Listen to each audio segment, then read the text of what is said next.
Okay.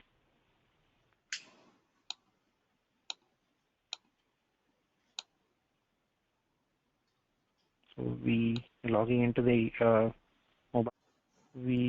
There it is. Right. So Okay. by clicking on the development icon. So this is the developer portal. Mm-hmm. In this we navigate to the connectors because we are trying to create a SOAP connector here. Right. So we Okay. click on the connectors icon, and that takes us to the connectors landing page, where all the connectors that have been created so far are listed. Mm-hmm. And what we would be doing is creating a new connector. Right. So we click on the new connector button, and it shows us like the possible, the various options available, and we pick SOAP because we are creating a SOAP connector. So now we are shown a dialog where we need to enter the names that I've already prepared, so I'll just copy paste. So I'm calling this the AuraPlayer Get Customer API. Do you do it per web service? Or This. okay. Right, so it's HTTPS machine on AWS Mm-hmm. and the whole path. And then we enter a short description.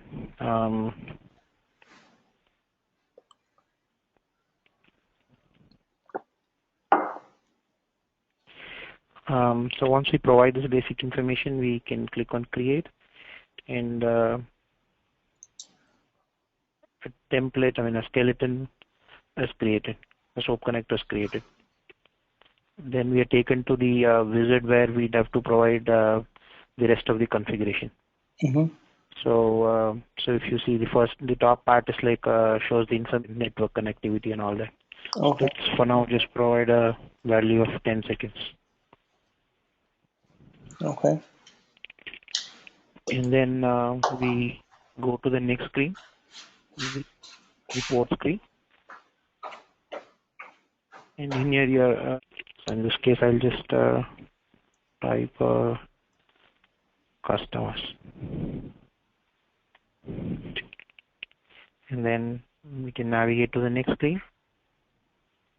And this is the security screen where we apply policies, security policy. So either select an existing password, so I'll just select that and say OK. And the CSF entry gets selected. Now we are done configuring the SOAP connector. So we can click on save, and you'll see a message on the top that says like version 1 of the connector API has been created. Mm-hmm.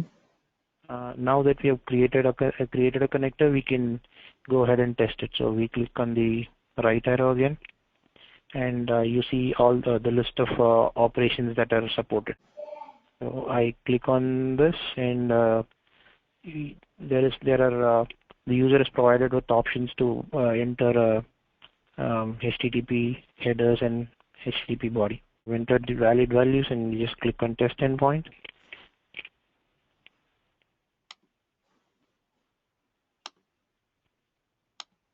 And we have successfully invoked the connector, which has invoked the AuraPlayer service. So this response we got was a 200, Mm-hmm. and these are the headers that we got. And so this is the HTTP body of the response. As you can see, it has all the information in JSON format. Okay. So that's interesting. And that's the demo, how the end user connects to this web service.